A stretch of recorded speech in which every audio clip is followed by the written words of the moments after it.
ओं नमो भगवते वासुदेवाय। ओं नमो भगवते वासुदेवाय। ओं नमो भगवते वासुदेवाय। नारायणं नमस्कृत्यं नरं चैव नरोत्तमं देवीं सरस्वतीं व्यासं ततो जयमुदीरये। गुरु प्रणाम। नमो विष्णुपदाय कृष्णपृष्ठाय भूतले श्रीमती जयपताका स्वामिनिति नामिने। नमो आचार्यपादाय निताय कृपाप्रदायिने गौरकथा धामदाय नगरग्रामतारिणे। वन्दे गुरुश्री चरणारविन्दं वन्दे गुरुश्री चरणारविन्दं वन्दे गुरुश्री चरणारविन्दं वन्दे गुरुश्री चरणारविन्दं।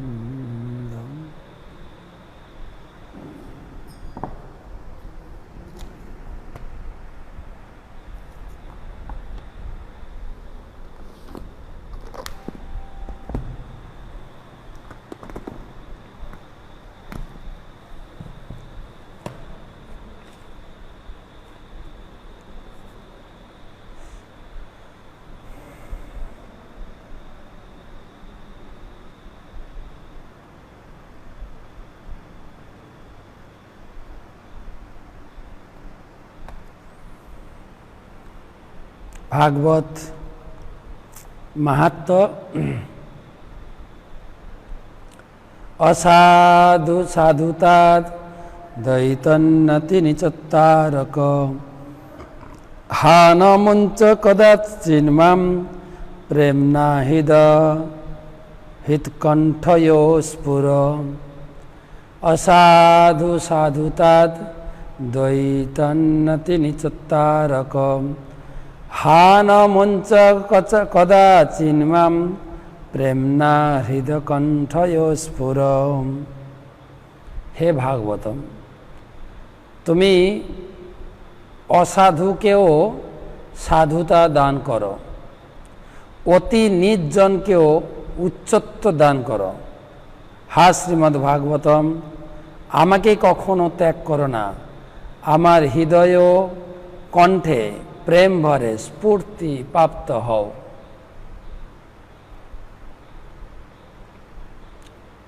হে শ্রীমদ্ ভাগবতম,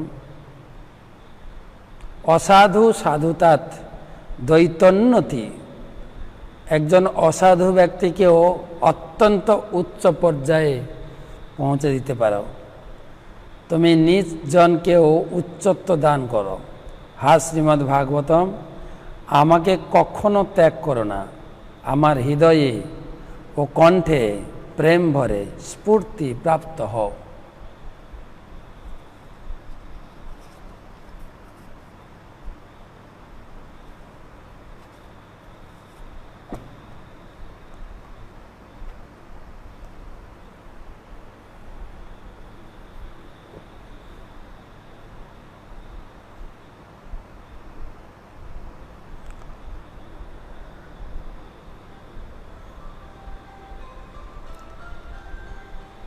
তো আজকে আমাদের পঞ্চম ক্লাস।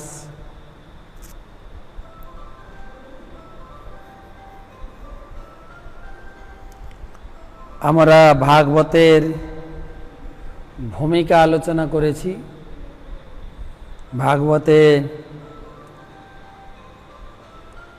ভাগবত পড়ব কেন, ভাগবতের পরিচয় এবং ভাগবত পাঠের যোগ্যতা, ভাগবত কেমনভাবে পড়ব, ভাগবত কখন আবির্ভূত হয়েছিল,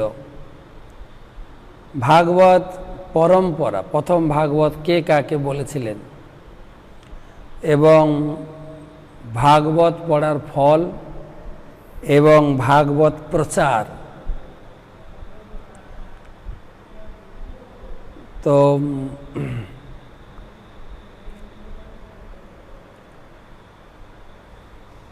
সে সম্বন্ধে আমাদের প্রথম পাঠে আলোচনা হয়েছে। তারপরে প্রথম 3টি শ্লোক আমরা 3 দিন আলোচনা করেছি। ভাগবতের মঙ্গলাচরণ,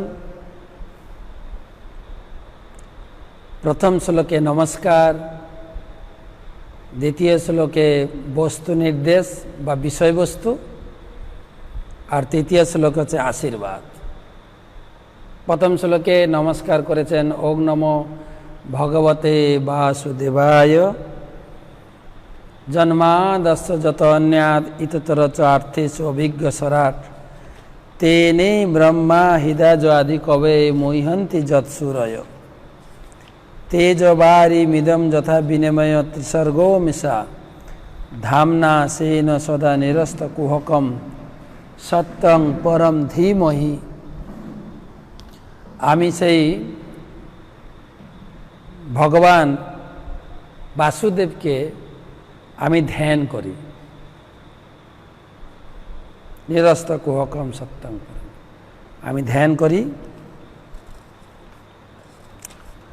আর দ্বিতীয় শ্লোকে বস্তু নির্দেশ, কি বিষয়বস্তু বর্ণনা করা হয়েছে। ধর্ম পজ্জিত কৈতবত্র নির্মত শরণাম সতাম, যত প্রকারের জগতে কৈতব ধর্ম আছে। কৈতব ধর্ম মানে যে ধর্মে ভগবানকে পূজা শেখানো হয় না, যে ধর্মে ভগবানের নাম জপ হয় না, যে ধর্মে ভগবানের শিক্ষা আলোচনা হয় না। আর ভগবান অর্থে কেবলমাত্র কৃষ্ণ, সে ধর্ম সব কৈতব ধর্ম বা প্রতারণা ধর্ম। কৈতব মানে চিটিং, প্রতারণা, ছলনা, মানুষকে আসল ধর্মের পথ দেখানো হচ্ছে না। আছে আমাদের সনাতন ধর্মে কিছু ধর্ম, মন্দির, সেবা প্রতিষ্ঠান, দেহের সেবা, কিন্তু ধর্মের উদ্দেশ্য হচ্ছে আত্মিক সেবা। আত্মা কিসে প্রসন্ন হয় সেই সেবা শেখানো হচ্ছে না। সেগুলো সব ভাগবতমে বলা হয়েছে, ওগুলো সব কৈতব ধর্ম। ভাগবতমে কি ধর্ম দেওয়া হয়েছে? পরম নির্মত শরণাম সতম, পরম নির্মত স্বর ভক্ত যা এটা বুঝতে পারবে সেটা হচ্ছে বেদম বাস্তব বস্তু, সেটা হচ্ছে বাস্তব। এই জন্য সেই বাস্তব বস্তুকে জানলে বস্তু শিবদম তাপত্রয় উন্মূলনম, সেই বেদম বাস্তব বস্তুকে জানলে ত্রিতাপ দুঃখ সমূলে উৎপাটিত, সমূলে।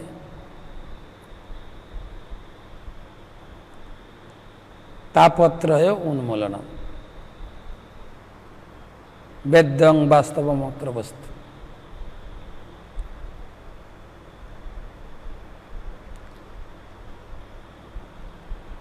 আর শ্রীমদ্ ভাগবতে মহামুনি কৃতে,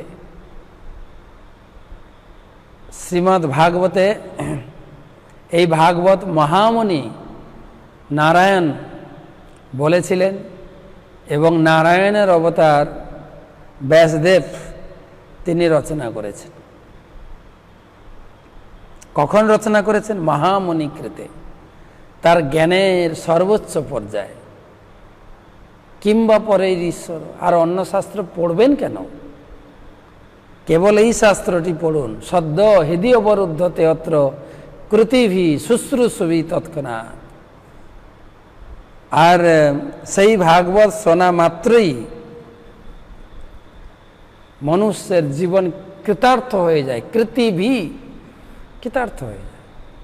শুধু কৃতার্থ হয় তাই না, তার হৃদয়ে ভগবান প্রকাশিত হয়ে যায়। তাই প্লিজ সেই ভাগবতম পড়ুন। নিগম 3 নম্বর শ্লোক, নিগম কল্পতরু গলিতং ফলম সুখমুখ দামৃতম দ্রব সংযুতম। এই ভাগবতম সমস্ত বেদ বৃক্ষের পরিপক্ক ফল। আর এটা সুখদেব গোস্বামীর মুখ থেকে উচ্চারিত হয়েছে। পিবত ভাগবতম, ভাগবতম পান করুন, পান করুন। রসমালয়ম, রসে ভরা, একদম রসে ভরা। মহরহ রসিকা ভবি ভাবুকা, অহরহ পান করুন। হে রসিক ভক্ত, হে ভাগ্যশালী ভক্ত, আপনার যদি পৃথিবীতে জন্ম হয়ে থাকে, ব্যাসদেব বলছেন পান করুন। এই ভাগবত পৃথিবীতে উপলব্ধ। ন সত্যে চ কৈলাসে, স্বর্গে সত্যে চ কৈলাসে, বৈকুণ্ঠে নাস্তি অয়ং রস। স্বর্গে সত্যে চ কৈলাসে, বৈকুণ্ঠে নাস্তি অয়ং রস। বৈকুণ্ঠে ওই রস নেই, সত্যলোকেও নেই, এবং স্বর্গলোকে কৈলাসেও নেই। অত পিবন্তি সদ্ভাগ্য, পান করুন। হে ভাগ্যবান ব্যক্তি, পৃথিবীতে জন্ম হয়েছে তোমার, তুমি কত ভাগ্যবান। তারপরে তো আবার ভারত ভূমিতে যারা জন্মগ্রহণ করেছে, পান করুন। ব্যাসদেব বলছে তোমাদের জন্য দিয়ে দিলাম, তোমাদের জন্য একটা আশীর্বাদ দিয়ে গেল। আমি শ্লোক থেকে পড়ছি। অনেকে আবার প্রশ্ন করেছেন, আপনি বললেন বৈকুণ্ঠে নেই, স্বর্গে নেই, ব্রহ্মলোকে সত্যলোকে নেই, কিন্তু আমরা তো শুনেছি কৈলাসে ভাগবত পাঠ হয়। আপনারা কি শুনেছেন আমি জানি না, কিন্তু আপনার হাতে যদি ভাগবতম থাকে, ভাগবতমে সেইটা বলে ভুবি ভাব, ভুবি মানে পৃথিবী।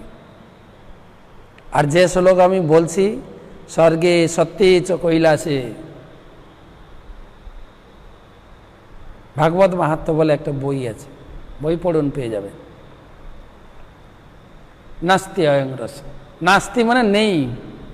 এই ভাগবত রস বৈকুণ্ঠে নেই, কৈলাসে নেই, স্বর্গলোকে নেই, আর ব্রহ্মলোকেও নেই, কেবল পৃথিবীতে উপলব্ধ।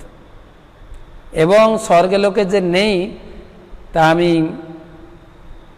প্রথম দিন আলোচনা করেছি, না গতকালকে আলোচনা, গত ক্লাসে আলোচনা করেছি বুধবার দিন, যে স্বর্গের দেবতারা এসেছিলেন অমৃত নিয়ে ভাগবত শুনতে এই পৃথিবীতে। পরীক্ষিত মহারাজকে যখন ভাগবত পাঠ শোনাবেন, ব্যাসাসনে বসেছেন, পরীক্ষিত মহারাজ ব্যাসাসনে বসিয়ে সুখদেব গোস্বামীকে পূজা করেছেন, পাদধৌত করেছেন, মালা চন্দন পরি অত্যন্ত বিনীতভাবে শ্রদ্ধা সহকারে প্রশ্ন জিজ্ঞাসা করছেন আমার কি করা উচিত। আর তখনই এই স্বর্গবাসীরা দেবতারা এসছেন অমৃত কুম্ভ নিয়ে। হে সুখদেব গোস্বামী, আপনি অমৃত পান করিয়ে দেন, পরীক্ষিত অমর হয়ে যাবে, আর তার বদলে আমাকে ভাগবত শুনান। সুখদেব গোস্বামী তাকালেন, কি মূর্খ লোক সব, ভাগবতকে অমৃতের সঙ্গে তুলনা, এটা কি করে হয়? তোমরা অমৃত খেয়ে থাকো, অমৃত খাও আর ভোগ করো স্বর্গে, কিন্তু ভাগবত পড়ার ব্যক্তি আলাদা। আমি পরীক্ষিতকে শোনাব, এখান থেকে ভাগো সব। অতএব ভাগবতী বার্তা স্বর্গাদপি দুর্লভা, পুরাণে বলছে। এই ভাগবত কথা স্বর্গের ভাগ্যেও নেই।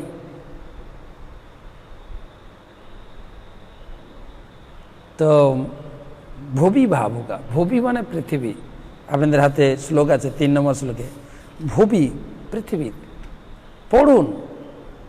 পরীক্ষিত মহারাজের 7 দিন ছিল, আমাদের জীবন আছে, পড়ুন। তো আজকে ভাগবতের কাহিনী শুরু হচ্ছে। এই গেল মঙ্গলাচরণ। আবার অনেকে প্রশ্ন করেছেন যে এই 3টা শ্লোক কে লিখেছে। প্রথম দিন থেকে আমরা আলোচনা করছি, কিন্তু লেখক নিজে লিখেছেন। আবার প্রশ্ন আছে, ভাগবত সুখদেব গোস্বামীর কাছ থেকে, কিন্তু সুখদেব তো পরে এসছেন, সুত গোস্বামী তো পরে এসছেন, ব্যাসদেব এগুলো লিখলেন কি করে? আমি কিন্তু সবসময় একই কথা বলছি, কিন্তু আমাদের জ্ঞান বুদ্ধি বিচার দিয়ে আমরা এটাকে মাপতে পারবো না, এটা আগে না এটা পরে। আমরা এখানে দেখেছি, আমাদের জড় বিদ্যা দিয়ে আমরা উপলব্ধি করেছি যে আমি আগে, আমার ছেলে পরে। কিন্তু ব্যাসদেব যা লিখে গেছেন, যে আমি লিখলাম, পরবর্তী আমি সুখদেবকে পড়াচ্ছি, পরবর্তী সুত গোস্বামী পড়বে নৈমিষারণ্যে, এই সমস্ত বর্ণনা দিয়ে গেছে, তিনি লিখে গেছেন। এবং আমরা প্রসঙ্গক্রমে আসব, কলিযুগে কি অবস্থা হবে। আমরা এখন দেখছি এই ভাগবত বর্ণনা হয়েছে দ্বাপর যুগের অন্তে, মানে ধরুন 5,200 বছর আগে, তখন লিখে দেওয়া হয়েছে কলিযুগের কি অবস্থা হবে। আমরা আসবো আলোচনাতে। আপনি বলবেন এইসব যে করোনা মরনা হবে, হবে তো এই ছিল কি 10 নম্বর শ্লোকে, আজকে আসবে না, কালকে আমরা পড়ব। অর্থাৎ আমি শাস্ত্র থেকে পড়ছি, আপনার কাছে যদি ভাগবতম থাকে আপনি মিলিয়ে নেবেন। আরেকটা হচ্ছে শাস্ত্রের উপরে অগাধ বিশ্বাস থাকতে হয়। আমি প্রথম দিন পড়েছি, কিন্তু ভাগবত আমরা কি করে বুঝবো?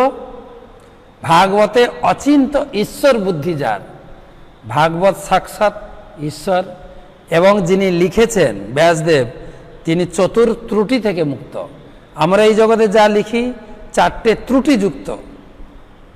আমি যা লিখব সেটা আমার সময় মতো চলবে, আমি চলে গেলে ওটা চেঞ্জ হয়ে যাবে।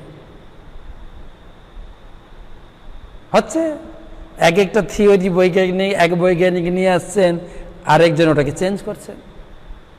আমরা সে যখন পড়ছিলাম মনে পড়ে ইভলিউশন থিওরি, বিবর্তনবাদ, ল্যামার্ক একটা থিওরি দিয়েছেন, বৈজ্ঞানিক ল্যামার্ক। তারপরে ওটাকে কেটে দিয়ে আমাদের আরেকটা থিওরি এসে হাজির হলো, ডারউইন থিওরি। তো সুতরাং কিন্তু ভাগবত রচনাতে চতুর্থটি মানে ভ্রম, প্রমাদ, বিপ্রলিপ্সা, করণাপটক। ভ্রম মানে ভুল করার প্রবণতা, প্রমাদ মানে মোহগ্রস্ত হয়ে যায়, আর বিপ্রলিপ্সা মানে ভন, প্রমাদ, বিপ্রলিপ্সা ইন্দ্রিয় কি বলে, বিপ্রলিপ্সা মানে প্রতারণা করা প্রবণতা। আমরা সবাইকে প্রতারণা করি এই জগতে, সবাইকে, ছোট থেকে বড় সবাইকে প্রতারণা। এবারে করণা পাঠক মানে ইন্দ্রিয় অপূর্ণতা, ইন্দ্রিয়ের অপূর্ণতা।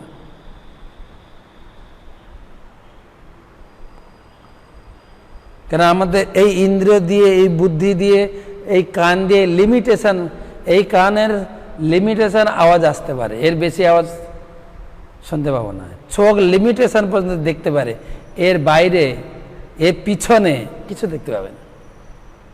অপূর্ণ ইন্দ্রিয় বেদে বলা হয়েছে। ভ্রম, প্রমাদ, বিপ্রলিপ্সা। আর করণার পটা মানে বিপ্রলিপ্সা মানে প্রতারণা করার প্রবৃত্তি, এই আমাদের সবার আছে। সবাইকে প্রতারণা করে। আপনি হয়তো মনে করেন আমি জীবনে কাউকে প্রতারণা করিনি। আমরা বাজার করতে যাই, সবজি কিনবো, আলু কিনবো। কত করে আলু আমি জানি না এখন কত করে চলছে, বললেন 15 টাকা, না ওই দোকানে 14 টাকা, আন্দাজে বলে দিই কি রে 14 টাকা করে চলছে, তুমি কেন 15 টাকা নিচ্ছ? আর ও চিটিং করে, বাবু কত নেবেন? 2 কিলো আলু নেব। মেপে দেবেন, ঘরে গিয়ে দেখবেন 1 কিলো 800। ও কোত্থেকে দেবে? আমাদের ইস্কনে একজন বড় বক্তা আছেন, গৌরাঙ্গ প্রভু, বোম্বে থেকে। উনি একদিন বলছেন প্রতারণা উদাহরণ, বলছে বোম্বে ট্রেনে প্রচুর ভিড় হয়, প্রচুর ভিড়।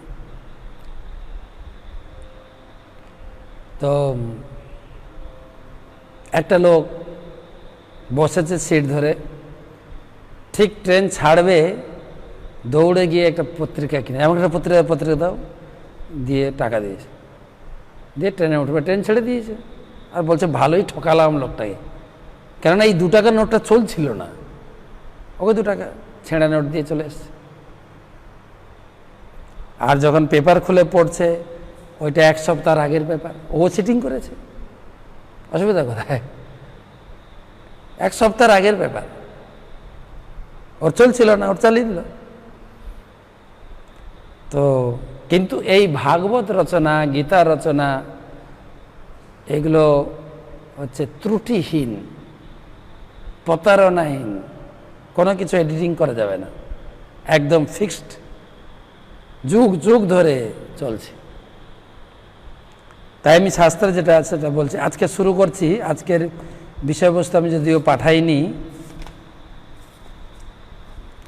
আমি ক্ষমা চেয়ে নিচ্ছি। আসলে এত পরিমাণে মেসেজ আসছে, আমি ঠিক কমপ্লিট করে উঠতে পারছি না। আর প্রচুর পরিমাণে ভাগবতের অর্ডার, এসব নিয়ে আমি অনেকটা পিছিয়ে গেছি। আমি শুধু 2টো মেসেজ দেব। একটা হচ্ছে ভাগবতের ভূমিকার উপরে যা আলোচনা হয়েছে, ভাগবত কেন পড়ব, আমি কথা দিয়েছি, ওটা পাঠাবো। আর 3টা মঙ্গলাচরণের একটা সংক্ষিপ্ত। তারপরে এখন থেকে যা আলোচনা হবে এই অধ্যায় শেষ পর্যন্ত মূলত 6টা প্রশ্ন আলোচনা হবে। এই অধ্যায়ের নাম হচ্ছে ঋষিদের প্রশ্ন। 6টা প্রশ্ন আলোচনা হবে। এই 6টা প্রশ্ন নিয়ে আমরা আলোচনা করব।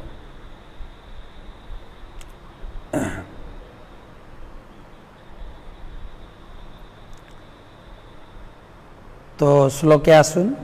আজকের বিষয়বস্তু হচ্ছে, যিনি ভাগবত পাঠ করবেন মানে পড়বেন এটা বলা হচ্ছে না, যিনি প্রবচন দিয়ে শোনাবেন, অর্থাৎ এটাকে বলে ব্যাস আসন। আমি যেখানে বসে আছি ব্যাস আসন বা ব্যাস গদি বলে। ব্যাস গদি কেন বলে? ব্যাস আসন, আসন তো আসন, ব্যাস আসন কেন বলে না? আমি যে এখানে আসনে বসবে সে ব্যাসদেবের প্রতিনিধিত্ব করবে, তাই ব্যাসাসনে উপবিষ্ট হয়ে ভাগবত পড়ে। আমি ব্যাসদেব যা যা বলে গেছেন আমি প্রতিনিধিত্ব করে আপনাদেরকে বলার চেষ্টা করছি, তাই আমি ব্যাস আসনে বসেছি। এই আসনে বসার যোগ্যতাটা কি সেটি আলোচনা হবে। কে এই আসনে বসতে পারে? আপনি ঘরে বসে কাউকে ভাগবত পাঠ করে শোনাবেন, তার কি যোগ্যতা? ভাগবত পাঠ করে কাউকে শোনানো মানে সে ব্যাসাসনে বসে আছে। ব্যাসাসন মানে শুধু এইটা নয়, আপনি ভাগবত পাঠ কোথাও করে অন্যজনকে শোনাবেন মানে আপনি ব্যাসাসনে বসছেন। সে মাটিতে একটা আসন নিয়ে বসতে পারুন, চেয়ারে বসতে পারুন, বা এখানে বসতে পারুন, তার কি যোগ্যতা? কে দুনিয়াতে অনেক ভাগবত পাঠ হচ্ছে, টিভিতে, আস্থা চ্যানেলে বহু লোক রয়েছে ভাগবত পাঠ। আপনি টিভি খুললেই পাবেন কোথায় রামায়ণ পাঠ হচ্ছে, কোথায় ভাগবত পাঠ হচ্ছে, কত। তো আজকে ব্যাসদেব প্রথমে তুলবেন যিনি ভাগবত পাঠ করবেন। আমি আবার বলছি, ভাগবত পাঠ করা মানে পড়া নয়, ভাগবত বুঝানো, কাউকে পাঠ করে শোনাবেন। সোজা কথা বলেন, ভাগবত প্রবচন যিনি করবেন তার কি যোগ্যতা? যিনি ভাগবত প্রবচন করবেন, বক্তৃতা দেবেন ভাগবতের উপরে, তার কি যোগ্যতা? আজকে আলোচনা হবে। আসুন আলোচনা করি। 4র্থ শ্লোক। নৈমিষেয় নিমিষ ক্ষেত্রে ঋষয় সৌনকাদয় সত্রম স্বর্গায় লোকায় সহস্র সমমাসত। আরেকবার। নৈমিষে নিমিষে ক্ষেত্রে ঋষয় সৌনকাদয় সত্রম স্বর্গায় লোকায় সহস্র সমমাসত। এক সময়, অনুবাদ, এক সময় সৌনক আদি ঋষিরা পরমেশ্বর ভগবান এবং তার ভক্তদের প্রীতি সাধনের জন্য বিষ্ণু তীর্থ নৈমিষারণ্যে সহস্র বর্ষব্যাপী এক যজ্ঞ অনুষ্ঠান করেছিলেন। প্রভুপাদ তাৎপর্যে লিখেছেন, যাদের বই আছে দেখুন, পূর্ববর্তী 3টি শ্লোক হচ্ছে ভাগবতের ভূমিকা স্বরূপ, ভূমিকা বা মঙ্গলাচরণ স্বরূপ। বা এর আগের শ্লোকে প্রভুপাদ লিখেছেন যে এই 3টি শ্লোক হচ্ছে ভাগবতের মঙ্গলাচরণ বা ভূমিকাও বলতে পারেন। এখন এই মহান শাস্ত্রগ্রন্থের মূল বিষয়টি উপস্থাপন করা হচ্ছে। শিল সুখদেব গোস্বামী প্রথম শ্রীমদ্ ভাগবত শোনান, তারপর দ্বিতীয়বার তার পুনরাবৃত্তি হয় নৈমিষারণ্যে, দ্বিতীয়বার।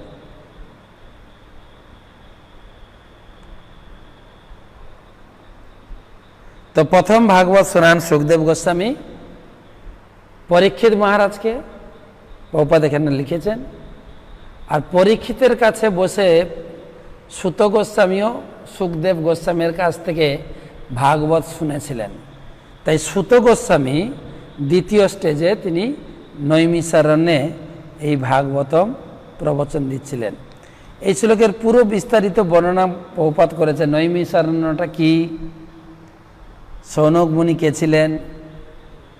শ্লোকে দেখেন, নৈমিষেহ অনিমেষ, নৈমিষে অনিমেষ ক্ষেত্রে। নৈমিষে মানে নৈমিষারণ্য বন। সে বনটা কি?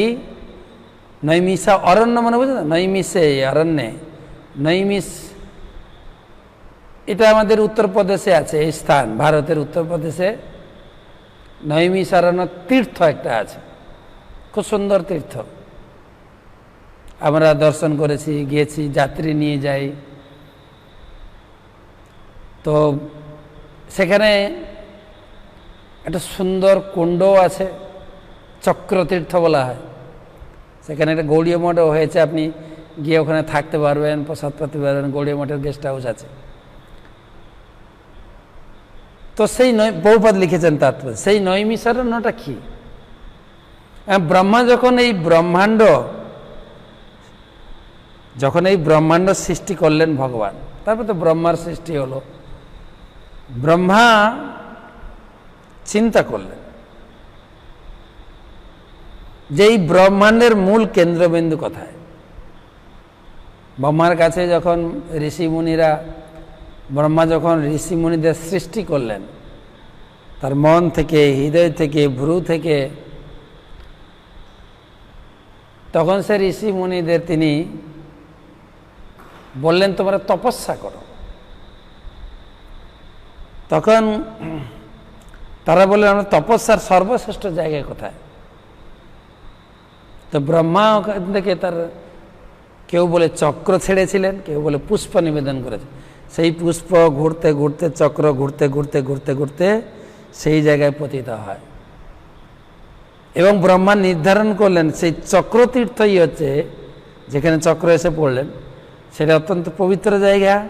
এবং সেই চক্রতীর্থ হচ্ছে ব্রহ্মাণ্ডের কেন্দ্রবিন্দু। ব্রহ্মাণ্ডের কেন্দ্রবিন্দু, ব্রহ্মাণ্ড তো গোল, তার কেন্দ্রবিন্দু হচ্ছে সেই চক্রতীর্থ। আপনারা যেতে পারেন, খুব সুন্দর জায়গা, যেখানে দধিচি মুনির আশ্রম আছে। আপনার প্রসঙ্গ আসবে যখন বৃত্রাসুর বধ হবে, বৃত্রাসুর বধের সময়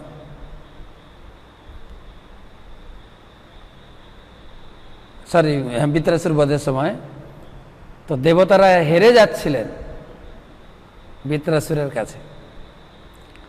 তো ভগবান দেবতাদের বললেন, এই বৃত্রাসুরকে বধ করতে পারবে, তোমরা গিয়ে দধিচি মুনির কাছ থেকে তার দেহটা চেয়ে নাও, এবং তার দেহের হাড় দিয়ে তোমরা যে তীর ধনুক বানাবে, সেই তীর দিয়ে, সেই অস্ত্র দিয়ে বৃত্রাসুরকে বধ করা যায়। এটা 6ষ্ঠ স্কন্ধে আসবে, 6 স্কন্ধে, খুব সুন্দর বর্ণনা বৃত্রাসুর। দেবতা ঘটনাটা ছিল এরকম যে ইন্দ্র তো ভোগী ব্যক্তি, তিনি তার সেই স্বর্গলোকের সিংহাসনে উপবিষ্ট হয়েছেন। আর ওখানে একটা সুন্দর প্রমোদ অনুষ্ঠান চলছে, নৃত্য গীত প্রমোদ অনুষ্ঠান। আর সেই সময় গুরুদেব এসেছিলেন সেই সভায়। কিন্তু ইন্দ্র এতটাই মত্ত ছিল অনুষ্ঠান দেখতে, গুরুদেব এসেছেন খেয়াল করেননি। গুরুদেব অসন্তুষ্ট হয়ে, যে ইন্দ্র আমাকে সম্মান করলো না, অসন্তুষ্ট হয়ে চলে যান। পরবর্তীকালে জানতে পারে ইন্দ্র,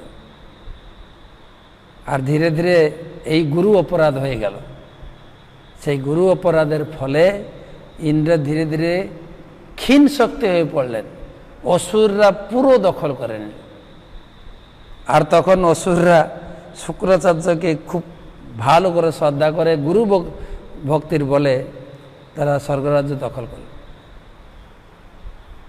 তখন ভগবান পন্থা দিলেন যে তোমাদের এখন গুরু নেই, সুতরাং না ব্রহ্মা তাদের আইডিয়া দিলেন, যেহেতু গুরু নেই তাই তোমরা বিশ্বরূপকে গুরু বরণ করে তোমরা যজ্ঞ অনুষ্ঠান করো।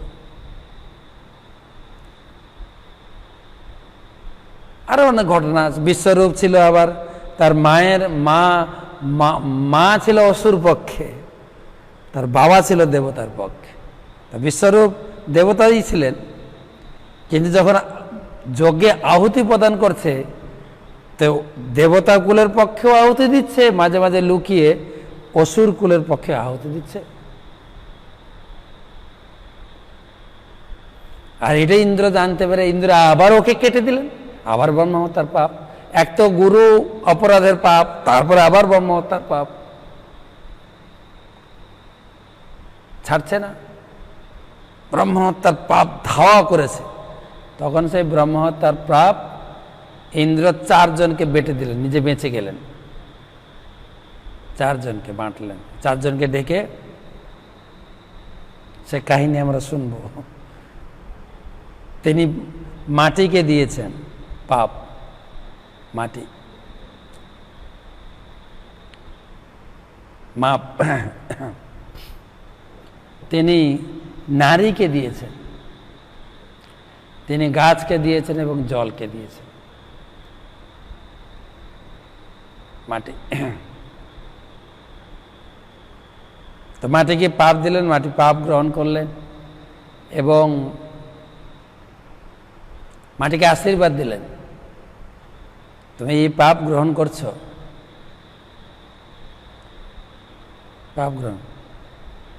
তো সেই পাপের যে প্রতিক্রিয়া, এত বড় ব্রহ্মহত্যা পাপ ছিল, সেই পাপের প্রতিক্রিয়া ধরুন এই মরুভূমি সৃষ্টি হয়ে গেল। মরুভূমি মানে সব পাপিষ্ট জায়গা। আর মাটিকে কি আশীর্বাদ দিলেন, যে তুমি মাটিকে কাটা হলেও সেই গর্তটা ধীরে ধীরে ধীরে ধীরে অটোমেটিক সমান হয়ে যাবে, মানে গর্তটা বুঝে যাবে। মাটিকে এই আশীর্বাদ দিয়েছে। স্ত্রীদের সেই ব্রহ্মহত্যার পাপ দিয়েছেন স্ত্রীকে, সেই পাপ স্ত্রীলোকদের মায়েদের রজরূপে বা ঋতু, পিরিয়ড যেটা বলে ইংরেজি, সেই হিসাবে সেই সময় 3 দিন 4 দিন অপবিত্র থাকে মহিলারা। তো তারা কি আশীর্বাদ পেয়েছে? তারা আশীর্বাদ পেয়েছে তারা প্রচুর পরিমাণে যৌন সুখ ভোগ করতে পারবে, এমনকি গর্ভবতী অবস্থা, গর্ভ কিছু হবে না। ইন্দ্র তাদের আশীর্বাদ দিয়েছে, মানে প্রচুর কাম উপভোগ করতে পারবে। জলকে দিয়েছেন পাপ, জলের সেই পাপ ফেনা রূপে প্রকাশিত হয়, তাই ফেনা সরিয়ে জল খেতে হয়। জলকে কি আশীর্বাদ দিয়েছেন না, জলের হচ্ছে বৈশিষ্ট্য হচ্ছে যে জিনিসটা জলের সঙ্গে মিশাবো জল সেই রূপ ধারণ করবে, সেই শক্তিটা দিয়েছে। আপনি চিনি মিশে দেবেন, চিনির মতো, রং মিশাবেন, রঙের মতো। আরেকটা হচ্ছে গাছকে, গাছকে পাপ দিয়েছেন ইন্দ্র, যে গাছ আশীর্বাদ কি পেয়েছেন না, গাছকে কেটে দিলেও আবার ডাল, মানে ওই জায়গায় কেটে দিলেও ধীরে ধীরে ধীরে ধীরে কাটাটা, ক্ষতটা ঠিক হয়ে যাবে, বা ওখান থেকে আরো গাছ বেরোবে। আর গাছের পাপ কি করে বেরোয়, ষষ্ঠ অধ্যায় এখানে বর্ণনা করা হয়েছে। বর্ণনা করতেন গাছের পাপ হচ্ছে গাছের রস, গাছের রস হচ্ছে পাপ। আবার আপনার প্রশ্ন করেন না তাহলে আমরা রস খাবো না, যখন ওখানে আলোচনা হবে তখন ওখানে গিয়ে বলব। কেননা আপনাদের বই থাকলে জিনিসটা বুঝতে পারবেন, না হলে প্রশ্ন আসবে। আমি প্রসঙ্গ হিসেবে বললাম। তো তারপরে ইন্দ্র মুক্ত হয়ে ভগবানের কাছে গেলেন। ভগবান তখন আইডিয়া দিলেন, এই দধীচি মুনির হাড় দিয়ে অস্ত্র তৈরি করা, সেই অস্ত্র দিয়ে বৃত্রাসুরকে বধ করা যাবে। তখন ইন্দ্র আদি দেবতারা গেলেন সেই নৈমিষারণ্যে দধীচি মুনির কাছে, তাকে বললেন যে সমাজের কল্যাণের জন্য, স্বর্গবাসী কল্যাণের জন্য আপনার দেহটা উৎসর্গ করুন। আর দধীচি রাজি হয়ে গেলেন, বলে এত বড় কল্যাণ কাজ আমি কেন করব না, আপনাদের যদি কাজে লাগে। এই দেহটা তো বেকার, পুরানো হবে, না হলে মরে যাওয়ার পরে যে কে কি করবে সেটা জানি না, তা আপনাদের যদি উপকারে লাগে আমি দেব। সেই হাড় দিয়ে অস্ত্র বানিয়ে বৃত্রাসুরকে বধ করা হয়েছে। খুব সুন্দর কাহিনী। সেই নৈমিষারণ্য দধীচি মুনির আশ্রম, ব্রহ্মার চক্র এসে ওখানে পড়েছিল, চক্রতীর্থ। আর সেই সুন্দর আশ্রম পরিবেশে বসে কি হয়েছিল দেখেন, সেই আশ্রমটা কি, নৈমিষ ক্ষেত্রটা কি, অনিমিষ ক্ষেত্রে। অনিমিষ মানে আমার চোখের দিকে তাকাবেন সবাই, আমি চোখের পলক ফেলছি না, এই চোখের পলক ফেলাটা নিমেষ বলে। কিন্তু যার চোখের পাতা পড়ে না, চোখ বন্ধ হয় না, যার চোখের পাতা পড়ে না, কার? ভগবানের। তাই সেইটা যে ভগবানের ক্ষেত্র, তাই ব্রহ্মা বলেছেন ওখানে গিয়ে তপস্যা করো, ওখানে তুমি তপস্যায় তাড়াতাড়ি সিদ্ধি লাভ করবে। একদম বিষ্ণু তীর্থ, বিষ্ণু তীর্থ নৈমিষা। যদি আমাদের ভারতে থাকেন আপনি একবার দর্শন করে আসুন, যেখানে সুত গোস্বামী বসে ভাগবত পাঠ করেছিলেন। কি ঋষয় সৌনকাদয়, সৌনক একজন ঋষির নাম সৌনক ঋষি, বাকি অন্যান্য ঋষিরা। সৌনক ঋষি ছিলেন তাদের ভিতরে জ্ঞানবান এবং তিনি ছিলেন বয়োজ্যেষ্ঠ এবং শ্রদ্ধার পাত্র, তাই তার নামটা দেওয়া আছে সৌনক আদয়। আদয় মানে অন্যান্য ঋষিরা। সত্রম স্বর্গায় লোকায়, সত্রম স্বর্গায় লোকায় মানে সত্র মানে যজ্ঞ, স্বর্গায় লোকায় যজ্ঞ করেছিলেন। কত? সহস্রম সমমাসত, 1000 বছর ধরে বসে যজ্ঞ করেছিলেন। বলছেন এখানে সহস্র বর্ষ ব্যাপী, বলুন পুরো দাপর যুগ হয়তো যজ্ঞ করেছিলেন তারা। যজ্ঞ করার পরে তারা কি করলেন? তো 5 নম্বর শ্লোক, তো একদা মুনয় প্রাতর হুতাগ্নয় সৎকৃতম সুতমাসীনম প্রপচ্ছুরিদমাদরাত। তো একদা তু মুনয় প্রাতর হুতাগ্নয় সৎকৃত সুতমাসীনম প্রপচ্ছুরিদমাদরাত।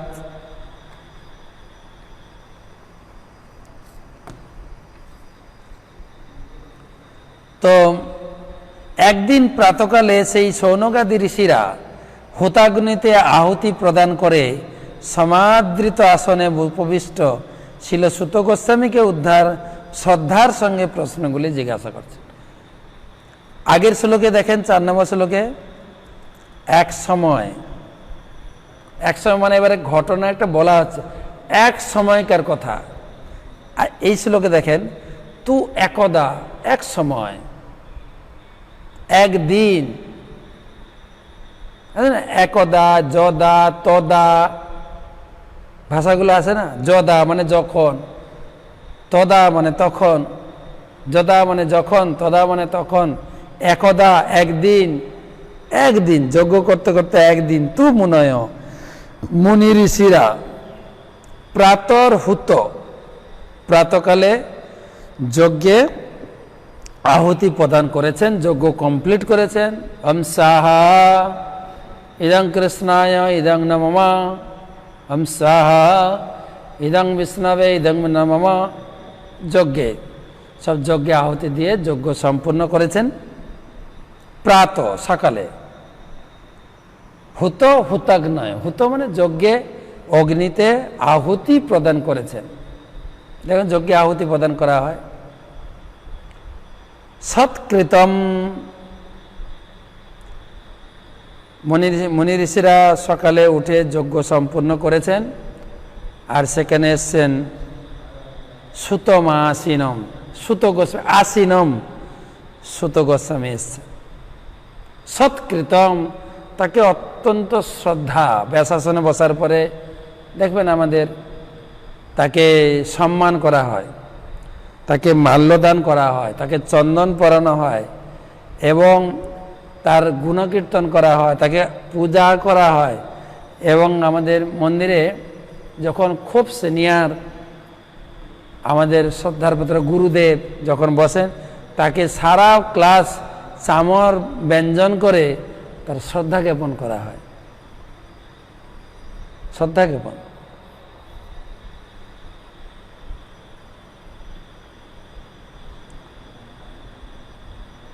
তো একদা মুনয় সৎকৃতম সুতমাস, এবারে কি প্রপচ্ছু হৃদমাধরাত,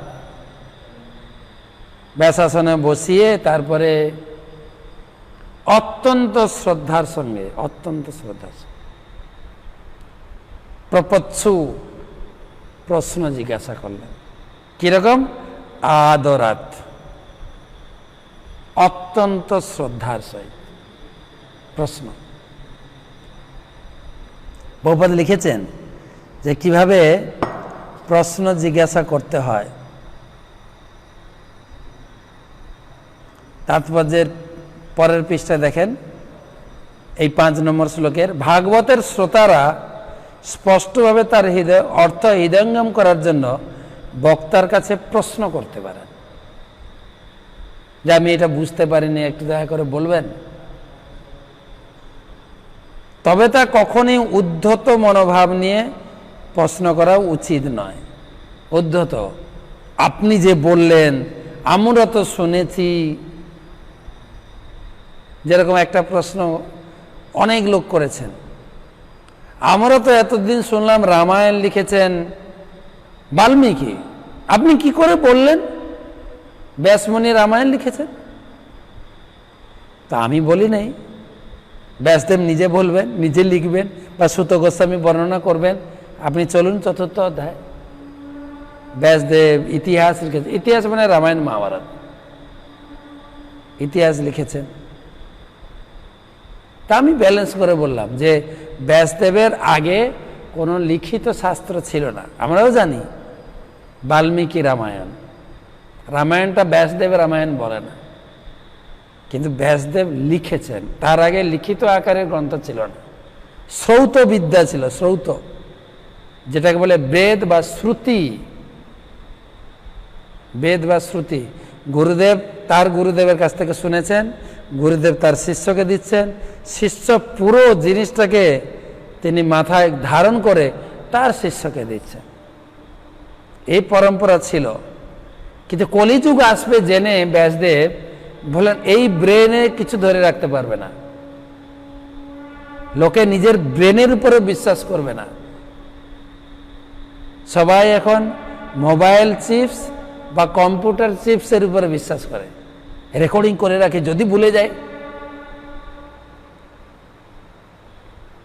নিজের মাথাকে বিশ্বাস নেই। প্রায় যখন ক্লাস দিই কয়েকটা রেকর্ডিং ডিভাইস এখানে থাকে। সেই জন্য ব্যাসদেব বললেন না, রেকর্ডিং ঠিক আছে, একটা রেকর্ড করে লিখে দিয়ে যাই। তাই রামায়ণ লিখলেন, রামায়ণ তো বাল্মীকি বলেছে, লিখলেন। বেদ তো আগে ছিল, বেদটাকে তিনি লিখে 4টা বিভাজন করে দিলেন, 4টা ভাগ, অধ্যায় বলে না, কত জায়গায় অধ্যায়, কত জায়গায় সত্র, যেরকম রামায়ণ 7 কাণ্ড, ভাগবতম 12 স্কন্ধ, এরকম ভাগ করেছে যাতে পড়তে সুবিধা। তার প্রতিটা স্কন্ধের ভিতরে আবার কতগুলো অধ্যায়, কতগুলো বিষয়, কতগুলো ঘটনা, কতগুলো শিক্ষা, কতগুলো উদাহরণ তিনি ভরেছেন, একদম রসে ভরেছে। তো সেজন্য বলছেন উদ্ধত মনোভাব নিয়ে প্রশ্ন করা উচিত না।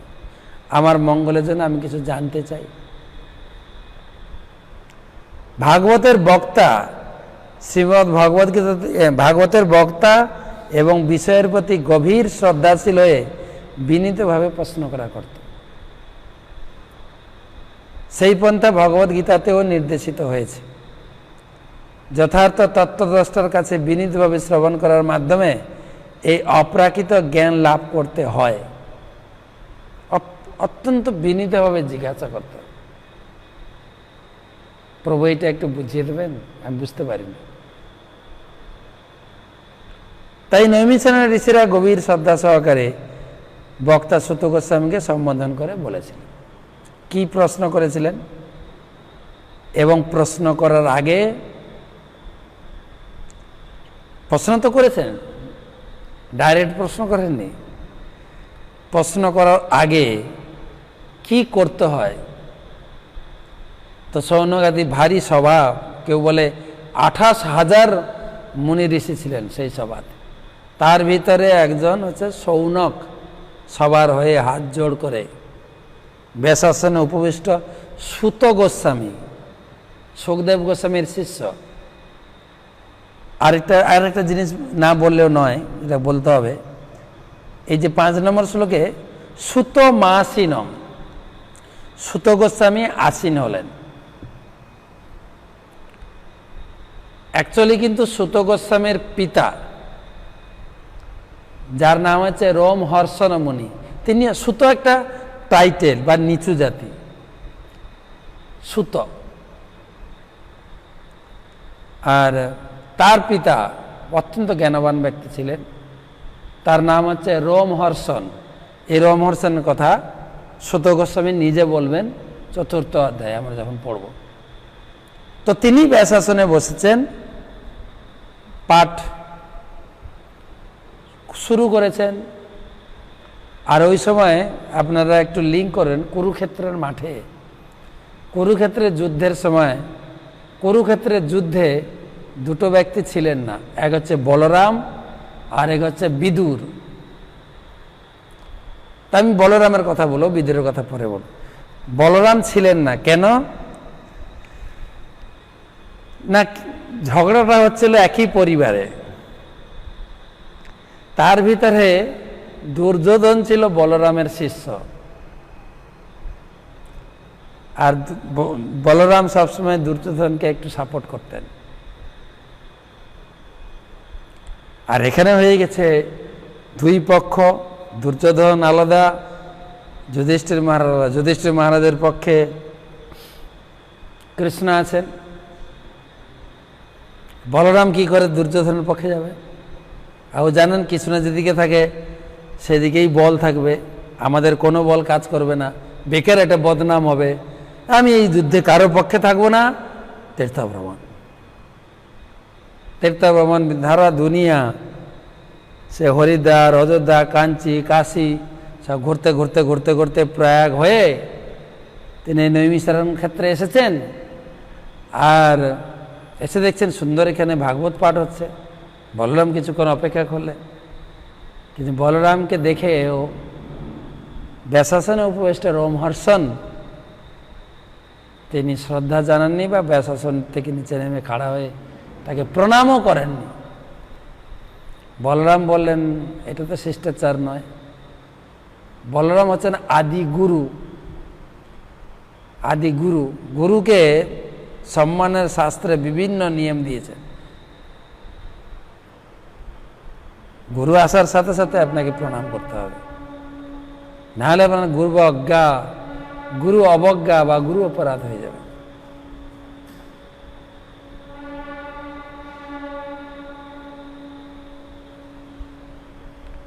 আর গুরুদেবকে এমনকি শাস্ত্রে বলা হয়েছে, আপনি যদি পূজা করছেন, ভগবানের আরতি করছেন কিংবা ভগবানকে শৃঙ্গার করছেন, হঠাৎ আপনার বাড়িতে গুরুদেব এসে গেছেন, গুরুদেব মানে সদ্গুরু, যিনি আপনাকে কৃষ্ণ ভক্তির শিক্ষা দেন, তার সেই গুরুর কথাই বলছি আপনাকে। এখানে কৈতব ধর্মের কোনো প্রশ্নই আমি আলোচনা করছি না যে উনি এইরকম গুরুদেব, উনাকে কি এরকম সম্মান করতে হবে, এই ধরনের প্রশ্ন আমাকে করবেন না প্লিজ। গুরুদেব মানে যিনি কৃষ্ণ নাম দিয়েছেন আপনাকে, কৃষ্ণ পূজা করার মন্ত্র দিয়েছেন এবং কৃষ্ণ পূজার শিক্ষা দিয়েছেন, তিনি গুরুদেব। সেই গুরুদেব আসার সাথে সাথে পূজা বন্ধ করে গুরুদেবকে প্রণাম করতে হবে, গুরুদেবকে স্বাগত করতে হবে, না হলে পুরো অপরাধী। তো বলরাম দেখলেন আমাকে সম্মান করা হচ্ছে না, তো এই শিক্ষা সবাইকে দেওয়া উচিত। বলরাম বলতো একটা ছোট্ট একটা ঘাস নিয়েছে, ছুঁয়ে দিয়েছেন, মরে গেছে, বলে কে ব্যাসাসনে বসার যোগ্য নয়। সবার সামনে রোমহর্ষণ বধ, আর সবাই বলরামকে চিনত, মনে ঋষিরা, তারা হাত জোড় করে, আর এরকম ক্ষমতা দেখেছেন, সবাই ভয় খেয়ে গেছে। সৌনক ঋষিরা তখন প্রার্থনা করলেন, হে প্রভু, হে আদিগুরু কৃষ্ণ অগ্রজ শ্রী বলদেব,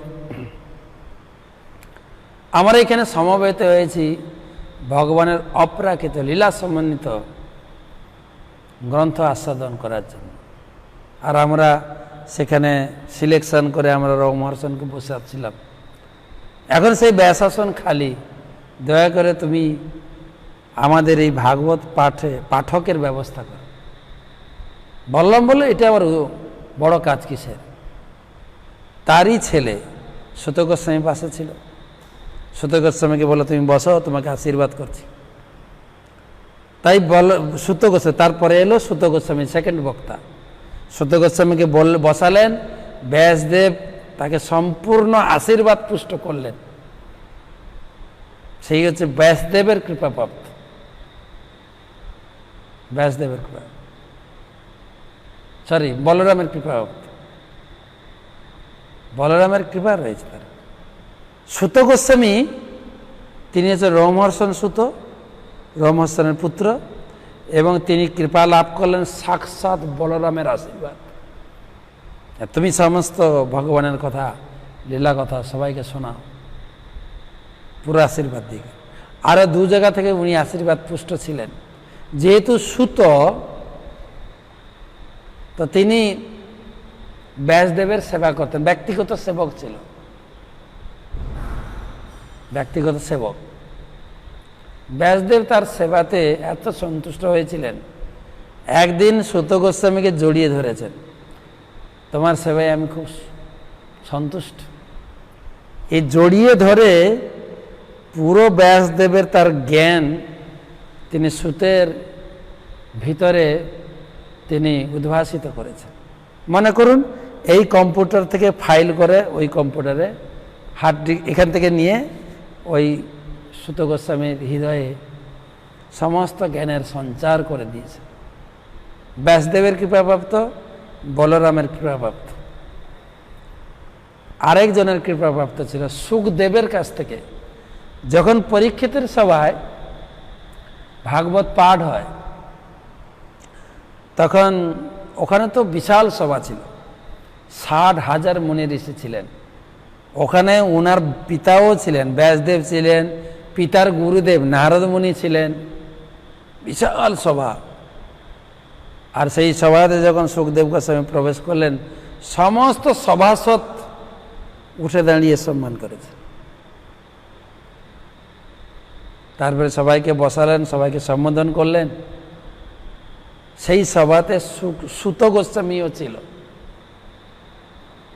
তো সুখদেব গোস্বামী সুত গোস্বামী দূর থেকে আহ্বান করলেন, সুত ইধারাও ইধারাও, এনে ওনাকে কাছে বসালেন। কাছে বসিয়ে ভাগবত শোনাচ্ছিলেন না, ভাগবত কাছে বসিয়ে পান করে। দূরে বসলে অনেক কথা হয়তো পৌঁছাতে না পারে, তখন তো মাইক ছিল না, তো কাছে বসিয়ে পরীক্ষিতকে কেন্দ্র করে বলেছিলেন, কিন্তু সমস্ত কথা সুত গোস্বামী আস্বাদন করেছেন। কীরকম আস্বাদন করেছেন? যখন কোনো ইন্টারেস্টিং প্রসঙ্গ যখন আলোচনা হয়, কিভাবে লোকে শোনে বলেন তো? হাঁ করে শোনে না, অত্যন্ত ব্যগ্রভাবে শুনেছিলেন। সেই জন্য সুত গোস্বামীর আরেক নাম হয়েছে উগ্রশ্রবা। ব্যগ্রভাবে শ্রবণ করেছে, উগ্রভাবে শ্রবণ করেছিলেন, একদম ধ্যানস্থ হয়ে শ্রবণ করেছিলেন, তাই তার নাম আরেকটা নাম হচ্ছে উগ্রশ্রবা। তাই সুত গোস্বামী তিনজনের কৃপাপ্রাপ্ত। তিনি বলদেবের কৃপাপ্রাপ্ত, তিনি ব্যাসদেবের কৃপাপ্রাপ্ত, তিনি শুকদেব গোস্বামীর কৃপাপ্রাপ্ত। এবং সুখদেব গোস্বামীর বর্ণনার পরে তিনি ঘোষণা দিয়েছেন, এর পরবর্তী পাঠক, আমি তো পাঠ করে চলে গেলাম, এর পরবর্তী পাঠক আমার শিক্ষা শিষ্য এই সুত গোস্বামী নৈমিষারণ্যে সৌনক আদি ঋষিদের শোনাবেন, ঘোষণা দিয়েছিলেন পরবর্তী পাঠক। তো সেই হচ্ছে সুত গোস্বামী, তিনি ব্যাসাসনে বসেছেন, আর এদিকে সৌনক আদি ঋষি হাত জোড় করে বলছেন। 6 নম্বর ছিল, ঋষয় উচোহ তয়া খলু পুরাণানি সেতিহাসানি চানঘ আখ্যাতানি অপধীতানি ধর্মশাস্ত্রাণি জান্নুত। ঋষয় উচোহ তয়া খলু পুরাণানি সেতিহাসানি চানঘ আখ্যাতান্য অপধীতানি ধর্মশাস্ত্রাণি জান্নুত। ঋষয় উচু, ঋষয় মানে ঋষিগণ, ঋষিরা বললেন, উঁচু মানে বললেন, ঋষিরা বললেন। ঋষিরা মধ্যে ঋষিদের মধ্যে সৌনক ঋষি বললেন, হে পরম শ্রদ্ধেয় সুত গোস্বামী, আপনি সম্পূর্ণরূপে নিষ্পাপ। আপনি মহাভারত আদি ইতিহাস সহ অষ্টাদশ পুরাণ এবং সমস্ত ধর্মশাস্ত্র সদ্গুরুর কাছে অধ্যয়ন করেছেন। শুধু তাই নয়, তা আপনি ব্যাখ্যাও করেছেন।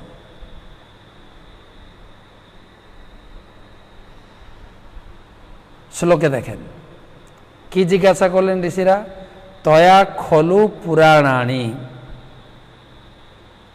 সেতি হাসানি চানঘ। হে সুত গোস্বামী, হে শ্রদ্ধেয় সুত গোস্বামী, আপনি হচ্ছেন চানঘ। অনঘ মানে পাপ, অঘ মানে পাপ, অনঘ মানে নিষ্পাপ। আপনি সম্পূর্ণরূপে নিষ্পাপ। আর প্রভুপাদ তাৎপর্যে লিখেছেন পাপটা কি। পাপকে 4 ভাগে ভাগ করা হয়েছে, অবৈধ সঙ্গ, মাংসাহার মানে যে কোনো প্রকার আমিষাহার, আসব পান নেশা এবং দ্রুত ক্রীড়া। যিনি ব্যাসাসনে বসবেন, যিনি ভাগবত পাঠ করবেন, তিনি অবশ্যই এই 4টা পাপ কর্ম থেকে মুক্ত হবেন। তিনি কখনো আমিষ গ্রহণ করেন না, তিনি নেশা গ্রহণ করেন না, তিনি অবৈধ সঙ্গ করেন না, আর জুয়া খেলা তো প্রশ্নই নেই। এই ব্যাসাসনে বসার যোগ্যতা। এবারে আপনারা বুঝতে পারছেন যারা ভাগবত পাঠ করেন তারা কোন পর্যায়ে আছে। আমাদের কিছু কিছু আমাদের টিভি সিরিয়ালও দেখি, গ্রামে গঞ্জেও বহু লোক ভাগবত কথাকার রয়েছেন। তাদের ভিতরে এটা ভাগবতমের কথা, কিন্তু এটা ভাগবতমে সেটিং করা হয়েছে যে যিনি বক্তা হবেন, পেশাসনে বসবেন, তাকে এই 4টা জিনিস ফলো করতে হবে, 4টা পাপ থেকে মুক্ত। অর্থাৎ তিনি বৈষ্ণব, কেবলমাত্র ভগবানের নিবেদিত প্রসাদ খাবেন। বৈষ্ণব হতে হবে, বিষ্ণু ভক্ত হতে হবে, কৃষ্ণ ভক্ত হতে হবে, 4টা পাপ কর্ম থেকে মুক্ত হতে হবে। বহু লোক ভাগবত পাঠ করে, এই 4টা পাপ কর্ম থেকে তিনি মুক্ত কিনা। আবার পুরাণে তো আরো কড়াকড়ি কথা বলা হয়েছে পুরাণে, যে আপনি কার কাছে ভাগবত কথা শুনবেন। অবৈষ্ণব মুখদ গৃণাম পুতং হরি কথামৃতম শ্রবণং নৈব কর্তব্যম সর্প উচ্ছিষ্ট যথাপয়। শ্রবণং নৈব কর্তব্য। অবৈষ্ণব মুখদ গৃণাম, যিনি বৈষ্ণব নয়, এই 4টা পাপ কর্ম থেকে মুক্ত নন, যিনি কৃষ্ণ নাম করেন না, কৃষ্ণ পূজা করেন না, কৃষ্ণ প্রসাদ খান না, তিনি হচ্ছেন বৈষ্ণব না, অবৈষ্ণব। তার মুখ থেকে আপনি কথা শুনবেন না। অবৈষ্ণব মুখদ গৃণাম, মুখ থেকে উদ্গার যে ভাগবত কথা, পুতং হরি কথা অমৃতম, সেই কথা যদি অমৃতের মতো লাগে আপনার, কি সুন্দর বলে মহারাজ, কিন্তু সে যদি অবৈষ্ণব হয়, তার কথা যদি অমৃতের মতো লাগেও, শ্রবণ নৈব, শ্রবণ করবেন না প্লিজ। নৈব কর্তব্যম, শ্রবণ করাও কর্তব্য নয়। কেন? সর্প উচ্ছিষ্ট যথাপয়। সর্প মানে সাপ। দুধ অমৃতের মতো, কিন্তু দুধের পাত্রে যদি কোনো কারণে সাপ মুখ দেয়, সেই দুধ বিষ। তাই ভাগবত অমৃতের মতো, অবৈষ্ণবের থেকে মুখ থেকে বেরোবে মানে বিষ বেরোবে, আপনার মৃত্যু হবে। মৃত্যু মানে আধ্যাত্মিক মৃত্যু, জীবনে আর ভগবানকে জানতে পারবেন না। মৃত্যু মানে আপনি শারীরিক মৃত্যুটাই মৃত্যু বলা হয়, মৃত্যু মানে আধ্যাত্মিক, আপনি জীবনটা নষ্ট হয়ে গেল, আপনি কখনো ধর্মটাকে ধরতে পারবেন না, ভগবানের পূজা করতে। তাই এখানে বলছেন অনঘ, 4টা পাপ থেকে মুক্ত হতে। আর কি? পুরাণানি সেতিহাসানি, পুরাণ জানতে হবে, অষ্টাদশ পুরাণ ভালো করে পড়তে হবে। আর সেতিহাসানি, ইতিহাস। ইতিহাস মানে দেখেন মহাভারত আদি, মহাভারত রামায়ণকে দুটোকে ইতিহাস বলা হয়। ইতিহাস ভালো করে জানতে হবে, অষ্টাদশ পুরাণ। আর কি? আখ্যাতানি অপিধীতানি, ধর্মশাস্ত্র নিয়ে জানুত। এবং তিনি গুরুদেবের কাছে এসব শুনেছেন, তবে না তিনি বলতে, অর্থাৎ তিনি বৈষ্ণব মন্ত্রে দীক্ষিত, পাপ থেকে মুক্ত, বিভিন্ন শাস্ত্র ভালো করে জেনেছেন, বিভিন্ন পুরাণ, তবে তিনি ভাগবত পাঠ করতে পারেন। আর কি? জানি বেদ বিদাম শ্রেষ্ঠ ভগবান বাদরায়ণ অন্যে চ মুনয় সুত পরাবর বিদো বিদু। জানি বেদ বিদাম শ্রেষ্ঠ ভগবান বাদরায়ণ অন্যে চ মুনয় সুত পরাবর বিদো বিদু। হে সর্বপ্রবীণ বেদান্তবিদ সুত গোস্বামী, আপনি ভগবানের অবতার ব্যাসদেবের জ্ঞান প্রাপ্ত হয়েছেন। যে সমস্ত ঋষিরা ভৌতিক ও আধিভৌতিক জ্ঞানে পূর্ণরূপ লাভ করেছেন, তার কাছ থেকে আপনি জ্ঞান প্রাপ্ত হয়েছে। এখানে বলছেন দেখেন ব্যাসদেবের কাছে জ্ঞান প্রাপ্ত হয়েছে, ব্যাসদেব পুরো জ্ঞান তার ভিতরে দিয়ে দিয়েছে। জানি বেদ বেদাম শ্রেষ্ঠ, আপনি ভালো করে বেদ পড়েছেন, আপনি শ্রেষ্ঠ ব্যক্তি। বেদান্তবিদ সর্বপ্রবীণ, প্রবীণ মানে বয়সে যে প্রবীণ, তাই না? কিন্তু এখানে শ্রোতা কিন্তু একদম নবীন। ছবি দেখবেন, সুত গোস্বামী একদম ইয়াং, আর যিনি প্রশ্ন করছেন শৌনক ঋষি অনেক বয়স্ক ব্যক্তি। তাহলে এখানে প্রবীণ বলে বলা হচ্ছে কেন? না, সিনিয়র বা প্রবীণ বিচার হয় 3টা দিক থেকে। একটা যে বয়সে, দ্বিতীয় হচ্ছে জ্ঞানে, জ্ঞান বৃদ্ধ বলে না, বয়োবৃদ্ধ, জ্ঞানবৃদ্ধ, অত্যন্ত জ্ঞানবান ব্যক্তি, সেই জন্য এখানে সর্বপ্রবীণ। বয়সে প্রবীণ না, জ্ঞানে প্রবীণ। আরেকটা দিকে প্রবীণ বলা হয় পদে। পদে যিনি অত্যন্ত উচ্চ আসনে রয়েছেন, যেরকম আমাদের দেশে দিদি আছেন, আমাদের মুখ্যমন্ত্রী, অনেকের কাছে অনেকের তার থেকে অনেক বয়স বেশি, অনেকের কাছে বয়সেও উনি জুনিয়র, কিন্তু পদে যেহেতু উন্নত পদে রয়েছে তাই তিনাকে সবাই দিদি বলে ডাকেন। নাতিরও দিদি, ছেলেরও দিদি, দাদুরও দিদি, সবাই দিদি বলে সম্মান। পদে, জ্ঞানে, বয়সে। তাই এখানে শ্রেষ্ঠ আর ভগবান বেদরায়ণ। বেদরায়ণ মানে ব্যাসদেব, বাদরায়ণ মানে ব্যাসদেবের পুত্র। ভগবান কেন বলা হয়েছে দেখেন, ভগবান ভগবান কথাটা ব্যাসদেবকে বলা হচ্ছে।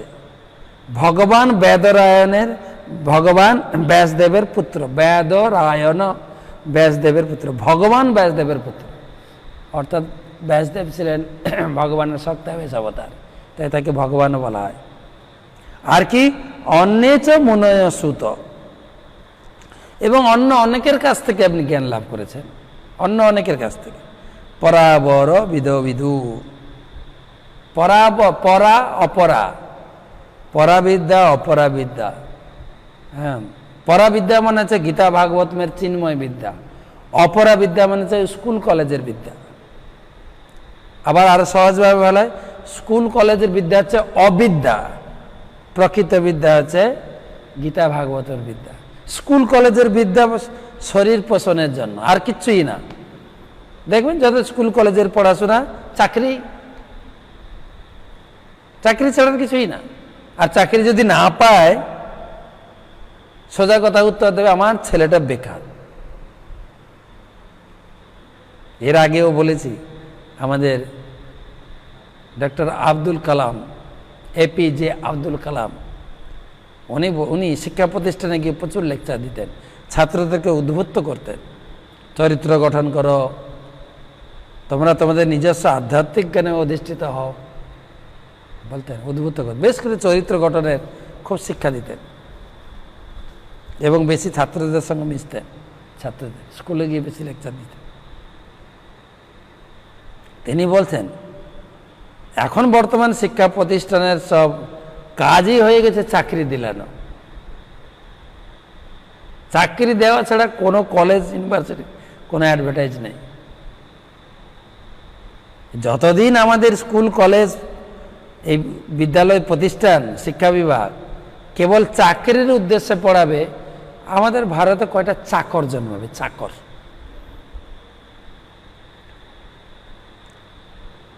তো সেই জন্য ওটা হচ্ছে অবিদ্যা। প্রকৃত বিদ্যা হচ্ছে বেদ, পুরাণ, আধ্যাত্মিক শিক্ষা। বেদ কিন্তু ব্যালেন্স করে পড়তে বলছে। বেদে বলা আছে, বিদ্যাম চ অবিদ্যাম চ যস্তু বেদ ভয়ম সহ। এই বিদ্যা মানে পারমার্থিক গীতা ভাগবতের জ্ঞান, আর অবিদ্যা দুটোকে পড়তে হবে। এখানে তাই বলছেন, পরাবর বিধু। আপনি ভৌতিক বিদ্যা এবং আধ্যাত্মিক বিদ্যা দুটো ভালো করে জানেন, দুটো পড়তে হবে। বিদ্যা চ বিদ্যাম চ যস্তু বেদ ভয়ম সহ অবিদ্যা মৃত্যুং তিত্তা বিদ্যা অমৃত অশ্নুতে। কে যদি স্কুল কলেজের বিদ্যা আর পারমার্থিক বিদ্যা দুটোকে ব্যালেন্স করে পড়ে, সেই জগতের আনন্দে থাকবে, মৃত্যুময় জগৎ থেকে উদ্ধার পাবে, তার জীবনটা অমৃতে ভরে যাবে। তা দুটো বিদ্যা থাকবে। তা আপনি পারমার্থিক বিদ্যা, জাগতিক বিদ্যা, ভৌতিক বিদ্যা সব পড়েছেন। লাস্ট শ্লোক মানে আজকের লাস্ট শ্লোক। বেত্য তৎসৌম্য তৎসর্বম তত্তস্তত্য তদনুগ্রহাৎ ব্রূয়ু স্নিগ্ধস্য শিষ্যস্য গুরব গুজ্জমপ্লুত। বেথ্যম তৎসৌম্য তৎসর্বম তত্তস্তত্তদনুগ্রহাৎ ব্রয়ো স্নিগ্ধস্য শিষ্যস্য গৌরব গোজ্জমপুত।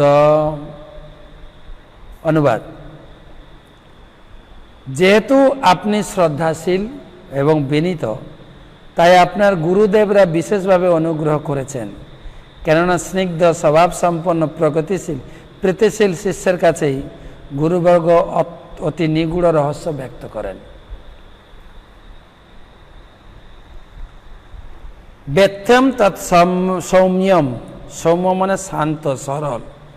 আপনি যেহেতু অত্যন্ত সরল এবং শান্ত, ব্যথ্যম আপনি অত্যন্ত শান্ত সরল, তৎ অনুগ্রহ, তাই আপনার গুরুদেবরা, গুরুদেবরা মানে গুরুদেব তো একজন হয় না, দীক্ষাগুরু একজন। আপনি অনেকের কাছে শিক্ষা নিতে পারেন, যাদের কাছে শিক্ষা নেবেন তারাই হচ্ছেন আপনার শিক্ষাগুরু। যেরকম আপনার যারা নামহট্টের সঙ্গে যুক্ত আছেন, আপনাদের জেলা প্রচারক আপনাদেরকে গাইড করছেন, তার সে হচ্ছেন শিক্ষাগুরু। প্রত্যেক জেলায় এক একজন করে জেলা প্রচারক আছেন। তারপরে আমাদের নামহট্টে অনেক মহারাজ রয়েছেন, পদ্মনাথপুর রয়েছেন, তারাও তাদের যখন আপনার সম্মেলনে যান বা আপনাদের এখন মাঝে মাঝে ওনারা ক্লাস দিচ্ছেন, বিভিন্ন বিষয়ে উপদেশ দিচ্ছেন, বিভিন্ন বিষয়ে আপনাদের শিষ্টাচার শেখাচ্ছেন, শাস্ত্রজ্ঞান শেখাচ্ছেন, তারা সবাই শিক্ষাগুরু। গুরুদেবরা অনেক শিক্ষাগুরু, দীক্ষাগুরু একজন। তাই এখানে বলছেন আপনার গুরুদেবরা তত্ত্বৎ অনুগ্রহাৎ আপনাকে বিশেষ কৃপা করেছেন, যেহেতু আপনি শান্ত সরল এবং বিনীত। ব্রুই স্নিগ্ধস্য শিষ্যস্য গৌরব গোজ্জব, কেননা স্নিগ্ধ স্বভাব সম্পন্ন সরল চিত্ত শান্ত সম্পন্ন শিষ্যকে গুরুদেব প্রচুর কৃপা করেন। তাই আপনি সেই গুরুদেবের কাছ থেকে জ্ঞান লাভ করেছেন, সুখদেবের কাছ থেকে জ্ঞান লাভ করেছেন, আপনি ব্যাসদেবের কাছ থেকে জ্ঞান লাভ করেছেন, জাগতিক ভৌতিক প্রচুর জ্ঞান লাভ করেছেন। তাই আপনি দয়া করে প্রথমে বক্তার যিনি পাঠক বসেছেন তার গুণমহিমা কীর্তন করলেন শ্রোতারা। বক্তার উপরে প্রচুর বিশ্বাস যে আপনি অনেক কিছু জানেন, আপনি আমাদের এই যে ভাগবত কথা শোনার যে পিপাসা আপনি মিটাতে পারবেন। আপনার উপরে সম্পূর্ণ বিশ্বাস, আপনি মহান ব্যক্তি, আপনি বয়োবৃদ্ধ, আপনি জ্ঞানবৃদ্ধ, আপনি অত্যন্ত কৃপাপ্রাপ্ত। দয়া করে আমাদের কয়েকটা প্রশ্ন হবে কালকে। প্রশ্ন এই যে এই ভাগবতমে এই প্রথম স্কন্ধে যে ঋষিদের প্রশ্ন মানে এখানে যে প্রশ্ন হবে 6খানা মূল প্রশ্ন জিজ্ঞাসা করবেন, আর এই 6খানা প্রশ্নই হবে, এই 6খানা প্রশ্নের উপরে পুরো 18 ভলিউম বা 12 স্কন্ধ ভাগবতম দাঁড়িয়ে আছে। সেই প্রশ্ন আমরা 2-3টা ক্লাসে করব। কালকে আমরা 9 থেকে 12 পর্যন্ত পড়ব, দুটো প্রশ্ন আসবে, তারপরে বাকি প্রশ্ন আমরা আরও 2 দিনে আনব। টোটাল 23টা শ্লোক আছে, এখন আরও 3 দিন লাগবে। আপনারা এই 6টা প্রশ্নকে ভালো করে ধরতে হবে। 6টা প্রশ্ন বুঝতে পারলে আপনারা জিনিসটা বোধগম্য করতে পারবেন যে তাহলে ভাগবত কি বস্তু। ভাগবত জানার জন্য আমরা এগোতে, প্রশ্ন জানলে উত্তর জানব। প্রশ্ন তো যেহেতু সময় সংক্ষেপ হয়ে গেছে, আমরা আজকে এই 8 শ্লোক পর্যন্ত রাখলাম। তো কিছু ভক্তদের নাম ঘোষণা করছি, যারা আজকে সারাদিন যারা আমাকে নাম পাঠিয়েছেন, আমাদের মন্দির থেকে একটা আদেশ বা তারাও চাইছেন আমার নামটা একটু ঘোষণা করবেন। সমস্ত যারা শুনবেন তারা আশীর্বাদ করবেন। তারপরে আমি দুটো প্রশ্ন নেব। তা আপনারা থাকবেন লাইনে, এই প্রশ্ন উত্তর শোনাটাও অত্যন্ত জরুরি। আমরা আজকের আলোচনার বিষয়ের উপরে কিছু প্রশ্ন থাকলে 2টো প্রশ্ন করব। তো আজকে ভাগবত দান করেছেন তাপস কুমার পাত্র হুগলি থেকে 1 সেট ভাগবতম, শ্রেয়ান মণ্ডল হাওড়া থেকে 1 সেট ভাগবতম দান করেছেন, কার্তিক দেবনাথ আসাম থেকে 11টা ভগবদ্গীতা দান করেছেন, এবং ত্রিপুরা থেকে আমাদের তরুণা মধুসূদন দাস, উনি দুখানা ভগবদ্গীতা দিয়েছেন। এবং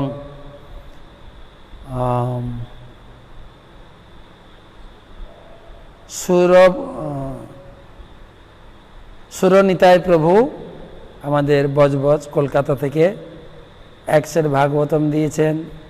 চিত্তরঞ্জন ব্যানার্জি কলকাতা থেকে এক সেট ভাগবতম দিয়েছেন।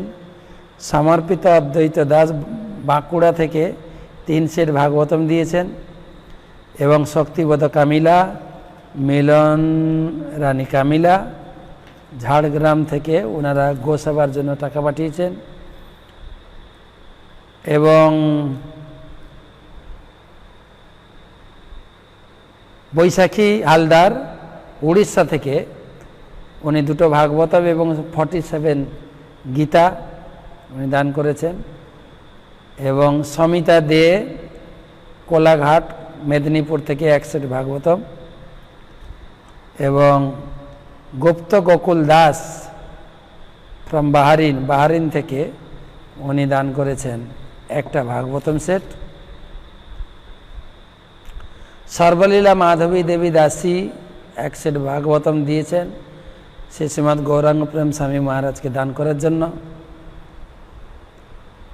রাত্রি নন্দী জামালপুর বর্ধমান থেকে শ্রী শ্রীমৎ জয়প্রতাপ স্বামী গুরু মহারাজকে 1 সেট ভাগবতম দিয়েছেন। নিকুঞ্জ মঞ্জুরি দেবী দাসী বর্ধমান থেকে গুরু মহারাজকে 1 সেট ভাগবত দিয়েছেন। রাসমণ্ডলেশ্বরী দেবী দাসী রঘুনাথগঞ্জ থেকে মুর্শিদাবাদ থেকে গুরু মহারাজকে 1 সেট ভাগবতম। গুরু মহারাজের কি অ্যাডভার্টাইজ ছিল? আদিত্য ঘোষ বর্ধমান থেকে 1 সেট ভাগবতম দিয়েছেন আমাদের ব্রহ্মচারীদের। মনোহরা দেবকী দেবী দাসী বীরভূম থেকে গুরু মহারাজকে 1 সেট ভাগবতম দিয়েছেন। তো এই সমস্ত ভাগবতম আমাদের 2 তারিখ আমাদের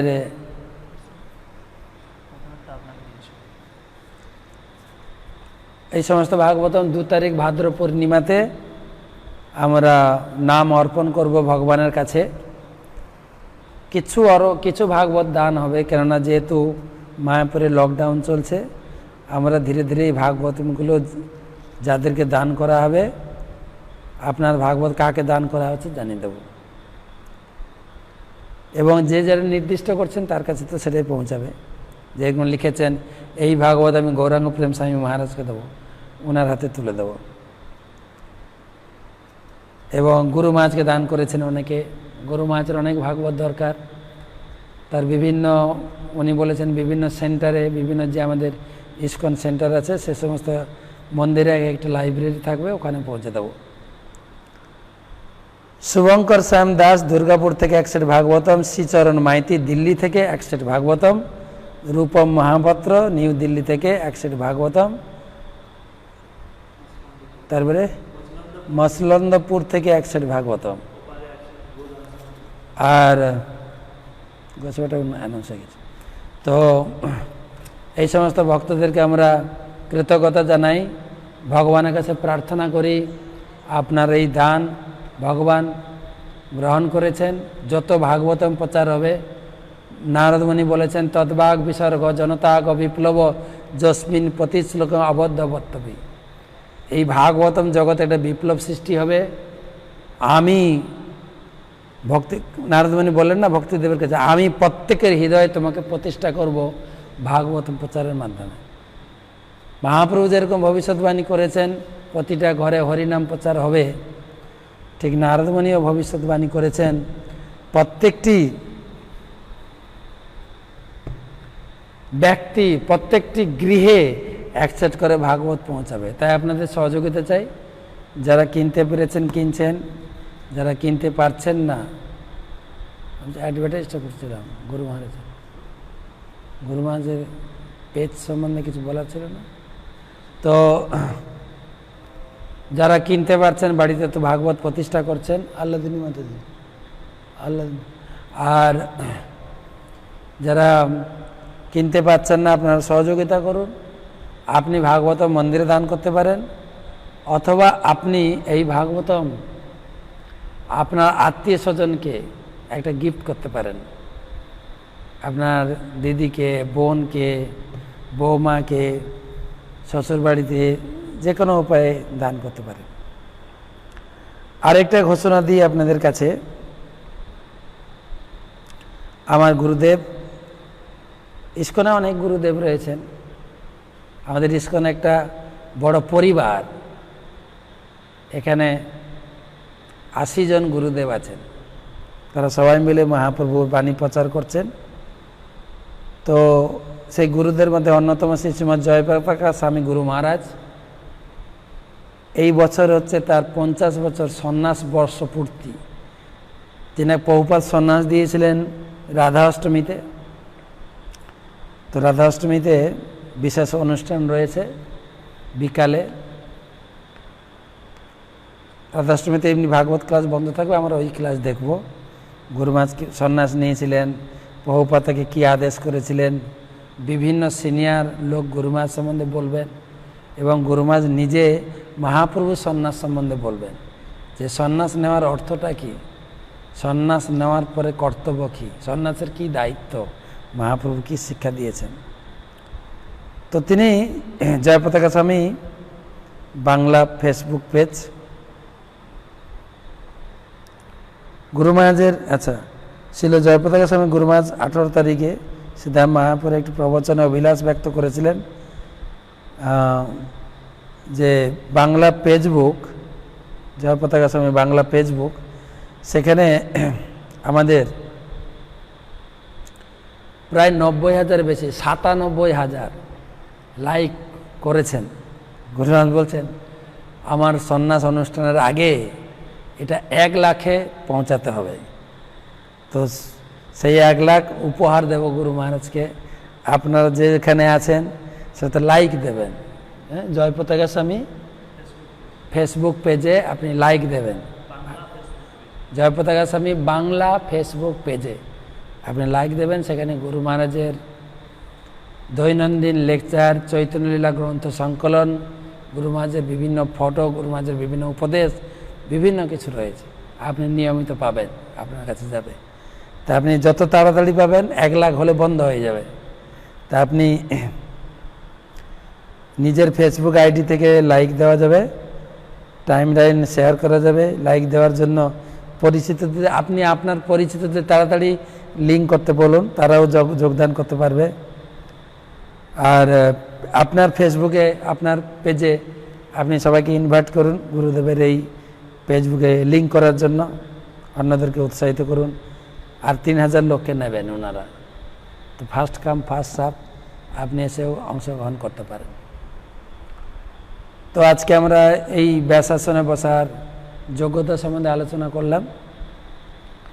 আর কালকে আমরা ঋষিরা প্রশ্ন করবেন, যে 6খানা প্রশ্ন, গুরুত্বপূর্ণ প্রশ্ন, কালকে আমরা আলোচনা করব। কাল থেকে 3 দিন 6খানা প্রশ্ন নিয়ে আসব। সেই প্রশ্ন শেষ হওয়ার পরে সেই প্রশ্নের উত্তর দেবেন পুরো ভাগবত। তো সবাইকে ধন্যবাদ, সময় হয়ে গেছে যেহেতু, আর আপনাদের সময় নিচ্ছে না, কালকে আপনাদের সঙ্গে দেখা হবে। সবাইকে অশেষ ধন্যবাদ। হরে কৃষ্ণ হরে কৃষ্ণ, কৃষ্ণ কৃষ্ণ হরে হরে, হরে রাম রাম রাম।